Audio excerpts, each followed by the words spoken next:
বন্ধুরা, পথ চলার সময় রোহন একটি ছোট্ট মেয়েকে দেখতে পেল, তাই সে সঙ্গে সঙ্গে তার গাড়ি থামিয়ে পাগলের মতো বাইরে ছুটে গেল। সামনে একটি ছোট্ট মেয়ে পড়েছিল, দেখতে সে ছিল খুবই সুন্দর। ঠিক তখনই রোহনের মা সেখানেও এসে পৌঁছালেন এবং নিজের ছেলেকে ধরে বললেন, বাবা তুমি কি ওকে নিজের বোন হিসেবে মেনে নিয়েছো? রোহন সঙ্গে সঙ্গে হ্যাঁ বলে দিল এবং মেয়েটিকে মায়ের হাতে তুলে দিল।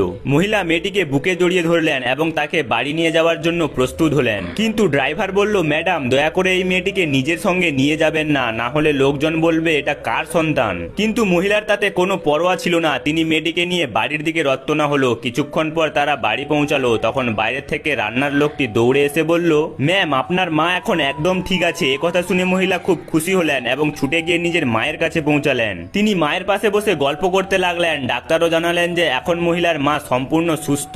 ঠিক তখন রোহন মেয়েটিকে নিয়ে তার দাদির কাছে এলো এবং দাদির হাতে মেয়েটিকে তুলে দিল। দাদি জিজ্ঞাসা করলেন, এই মেয়েটি কার? মহিলা বললেন, আমরা এটা রাস্তায় পেয়েছি, বৃষ্টিতে ভিজছিল। এ কথা শুনে দাদির মন নরম হয়ে গেল এবং তিনি মেয়েটিকে গ্রহণ করলেন। দাদি নিজের গলার লকেট খুলে মেয়েটির গলায় পরিয়ে দিলেন, তারপর তাকে কোলে নিয়ে আদর করতে লাগলেন। আসলে সেই মেয়েটির ভেতরে এক ধরনের শক্তি ছিল, যার কারণে দাদির পা একেবারে ঠিক হয়ে গেল এবং তিনি ভালো অনুভব করতে লাগলেন। ডাক্তার দাদির পা পরীক্ষা করে দেখলেন সবকিছু স্বাভাবিক। ডাক্তার দাদিকে দাঁড়াতে বললেন এবং অল্প সময়ের মধ্যেই দাদি উঠে দাঁড়ালো ও বলল, আজ থেকে এই মেয়েটি আমার নাতনি, ওকে কেউ কষ্ট দেবে না। সবাই দাদির কথার সঙ্গে একমত হলো, কিন্তু কিছুক্ষণ পরেই বাড়িতে একটু গোলমাল শুরু হলো। রোহনের মা মন খারাপ করেছিল, কারণ বাড়ি থেকে কোটি টাকার গয়না চুরি হয়ে গিয়েছিল।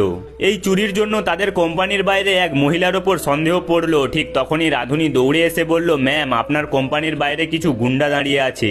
এ কথা শুনে মহিলা অবাক হয়ে কোম্পানির দিকে দৌড়ালেন। ওদিকে জঙ্গলে রোহান মেয়েটির সঙ্গে ছিল। সে মেয়েটিকে মাটিতে বসালো এবং নিজে মাটি খুঁড়তে লাগলো। কিছুক্ষণ পর সে একটি সোনার ইঁট দেখতে পেল এবং সেটি তুলে নিল। আরো খুঁড়তে খুঁড়তে সে অনেক সোনা পেয়ে গেল। এদিকে কোম্পানির বাইরে লোকেরা স্লোগান দিতে শুরু করলো। কেউ কেউ চিৎকার করছিল যে তারা ওই মহিলাকে মেরে ফেলবে।